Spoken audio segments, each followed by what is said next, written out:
Нарын районунун Ташбашат айылынан келген эне бала жугуштуу оорулар бөлүмүнө мындан 3 күн мурун кайрылган. Анын себеби 4 жаштагы кызынын денесине кызыл өңдөгү бүдүрлөр чыгып, дене табы көтөрүлгөн.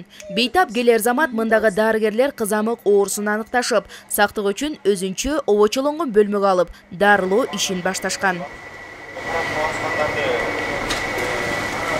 Кызамык оорусу көбүнчө 6 айдан 7 жашка чейинки балдар арасында көп катталат. Ал алгач башынан жана кулагынын аркасынан баштап чыгып, андан соң денесине жайылат. Кийин дене табы жогорулап алы кетет. Ак халатчандардын айтуусунда оорунун белгилери байкалса, аны жылуулап кармап, көпчүлүгү аралаштырбоо керек. Себеби оору жугуштуу аба аркылуу тез тарайт.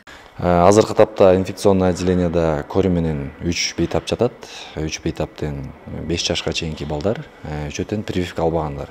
Азыркы тапта бизге инфекционный отделениеге кайрылып жаткан бейтаптардын баары 5 жашка чейинки, анын баардыгы осложненный форма менен келип атышат. Анткени азыркы тапта көбүнчө прививка алгандар баш тартышып, прививка албагандар баш тартышып, анан ошо кордон аябай бат жууп, осложнениясы бат болуп кетип атат да. Дарылануусу биринчиден противовирусный кетип атат, витаминдер кетип атат, антибиотиктер кошулуп кетип атат. Бизге азыр осложнениясы болгондугу үчүн көбүнчө пневмония болуп кетип атат. Ошол себептен биз көбүнчөсүн комплексный антибиотик, противовирусный, витамины ошолордун баарын кетирип атабыз.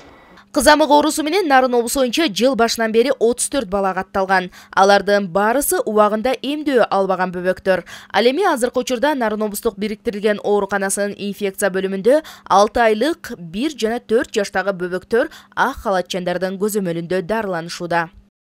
Кызамык болбош үчүн биринчиден прививка алыш керек. Убагында прививка алыш керек. Азыркы тапта ошо көрүк мезгилинде көп баланы эшикке алып чыкпаш керек. Азыркы тапта Бишкекте аябаганда көп көздөшүп атат. Бишкекке көп алып барбаганга аракет кылып, азыркы тапта бизде кызамыктан тышкары кызамык менен кошулуп көкчөтөл деп коет. Бизде кыргызча коклюш деген оору менен биргеликте ооруп атышат.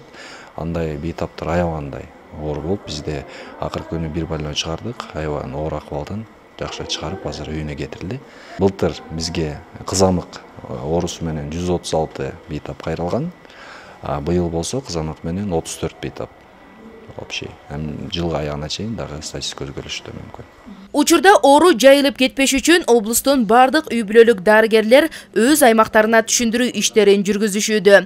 Дарттан сактануу үчүн баланы көпчүлүктөн обочорок кармап, өздүк гигиенаны сактоо зарылдыгы күч. Жаркынай Култашыр кызы, Жеңиш Абдылдаев, Нарын жаңылыктары.